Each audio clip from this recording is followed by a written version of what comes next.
This is People in the Know, a weekday forum for in-depth coverage of the news shaping China, the world, and your life. Now here's your host, Zheng Wang.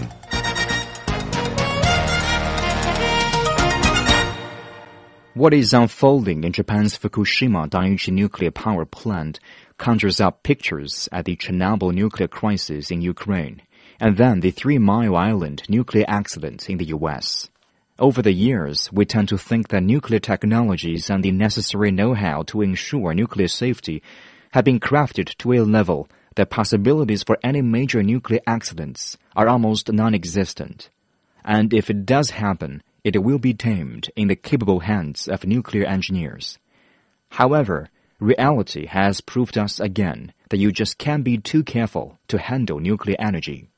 The temptation to nuclear energy is too great to resist.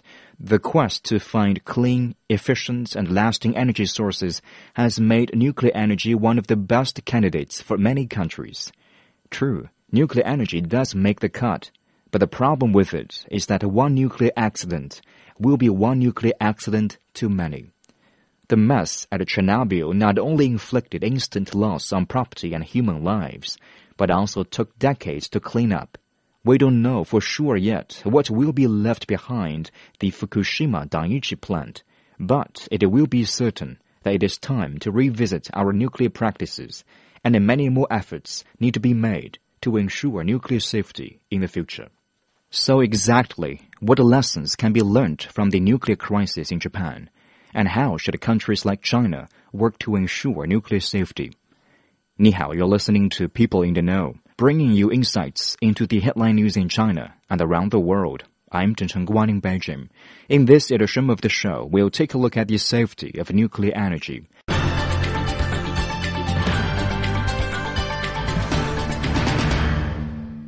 First, we will try to understand what went wrong with the Fukushima Daiichi nuclear power plant and discuss with a U.S. expert about what should be learned from the crisis. For this, we're joined by Dr. Jason Chao, a chief scientist at the United Nuclear Incorporation and also editor of the Nuclear Engineering and Design Journal. Dr. Chao, welcome to the program. Thank you. First of all, how do you view the current measures taken by the Japanese government to tame the nuclear crisis? My answer will come in several parts. From the government, Japanese government, I think they are doing a very good job in handling the overall situation. However, my second part for the answer will be the actual responsible party should be the Tokyo Electric Power Company. From that perspective, they are doing a good job. They try very hard. They are not afraid of danger. Just Japanese is not like other people in other countries. However, in their trying very hard, I don't think that from the very beginning they did not know the level of severity of the accident. So one thing led to another. The situation, at least for the very beginning, the first few days, the situation was progressing into a more severe situation. Do you think the accident at the Fukushima Daiichi plant should be seen as a separate incident, or do you think that it should be the reason that we should pull the plug on nuclear energy? No, absolutely not. Absolutely not. And this is the reason why. The designer for nuclear plants has never thought tsunami will come, will be that bad, will hit a nuclear power plant. Had an engineer thought about that, it could be easily prevented. So for that reason, I would say this is a very good lesson learned for all the people on this earth.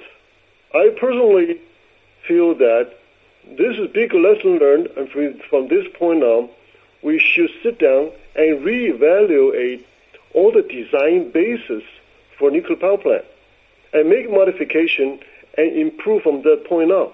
Then the plant should be safer, and we should move on. Another example is that the new generation of the power plants, nuclear power plants, have incorporated the consideration for this type of accidents. They all will have so-called passive safety system that should an accident like this happen, there will be a lot of water automatically come in and cool down the reactor core. So a lot of new nuclear power plants being built in China, in the United States, they have not been built yet. They are in the middle of being designed, being built, will take care of this problem. So if you ask me pulling the plug, I think that's overkill, not necessary. I would say this would be just a big lesson we should learn, and we learn it, and we make the design changes, and we move on. We need nuclear power. That would be my answer. The tsunami made the Fukushima Daiichi plant lose its coolant. Is it a particular flaw with this plant, or this is a general situation across the board among all the nuclear power plants? Very good question. I would not call it a flaw. I would say nuclear power plant design for the older generation of plant had not incorporated tsunami as a design basis accident. What does it mean?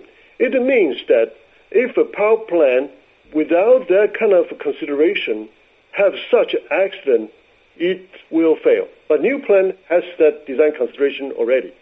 So it's not design flaw, it was an older plant. Now on the other hand, should we shut down a lot of existing nuclear power plants before tsunami? No, because there will be no need for considering tsunami in a lot of plants inland, or even the nuclear power plant on the coast that they're building high enough on a higher ground, then tsunami will not be a concern. Then this is not a design problem. The Fukushima plant, Daiichi, now has not thought of that, and that's the reason why we have such a disaster in hand. This is People in the Know. We're talking to Dr. Jason Chao, a chief scientist at the United Nuclear Incorporation and also editor of the Nuclear Engineering and Design Journal. Dr. Chao, Japan moved the severity of the nuclear crisis to a level 5, and Chernobyl was a level 7, the worst. Do these two accidents bear some resemblance in terms of severity? No, they are totally different. I was right on top of Chernobyl when it happened, and I resolved the situation during the 2 years' time after that. Let me explain to you what the differences are. One, at Chernobyl, it was an operator error that they deliberately raised the power and brought the reactor into a unsafe physical zone from a reactor physics standpoint. So instantaneously, the reactor power went up to 400%, and the coolant inside the reactor core was not enough to cool that type of energy output and cause an instant steam explosion. Chernobyl did not have the containment. Chernobyl did not have the reactor building. When the steam explosion occurred, there was a small piece of concrete lead was blew up in the air about 1 mile high. All the high level of radioactivity materials went to the sky and then spread out to some portion of the country. It was detrimental. It was disastrous. It was very bad. At the Fukushima Daiichi, it's totally the opposite. Everything is happening on the ground, and the process was very low. When the earthquake hit the plant, all the safety system went very well and automatically shut down the plant. But because tsunami was considered for that kind of situation, the vital equipment is called a diesel generator at that time should run and provide electricity to drive the safety equipment delivering water to cool the reactor core at that time. But tsunami hit those vital equipment and wiped out the last measure that could save the plant. However, the process was very slow, extremely slow compared to what happened at Chernobyl. And then because that the water was not brought into the reactor core soon enough, they let temperature to rise. They did not know that. I don't think they knew. but I could be wrong, but this is my assessment at this time. So they let the temperature go up and let hydrogen to be produced and cause the hydrogen explosion externally and damage the structure that should hold the water that was soaked to nuclear reactor rods. Compared with this Chernobyl, it made a world difference. Now, the areas around the Fukushima Daiichi plant have certainly been contaminated. What will need to happen there? How bad a scenario will it be from a public health perspective? Well, from that standpoint, it will be bad, to be frank, but not as bad as Chernobyl. This is my prediction. Because the decay heat is gradually decreasing to a very minimum level, the core will become cooler and cooler. The authority, the plant personnel, are bringing in water to cool down the reactor core. The water will do two things. One, it will cool down the reactor core so that it will no longer melt down, everything become calm. Number two, the water will act as a shield as well. The radioactive material will be soaked in the water and retained in the water, so the reactivity release in a few days should be significantly reduced. Now, we still have some radioactivity materials released into the environment. That's about it. Those radioactivity will be diminishing and will have some minimal effect to the food chain, to the people, yes. But compared to what happened at Chernobyl, I would say I'm very sorry that it happened.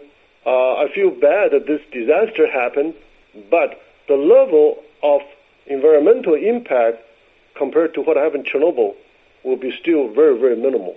In about 6 months, I will say this will be pretty much over, and there could be cleanup work coming in to clean up the site and to do some precaution measure from a medical standpoint to help the people locally. China seems to be very keen on developing or harnessing nuclear energy right now. The country is building even a lot more nuclear reactors. What does China need to watch for in this process? I would say two things. One, they should quickly re-examine all the design basis for the new plant to be built, and that can be easily done and should be done very fast. For the reason that I don't think that people should be overreacting.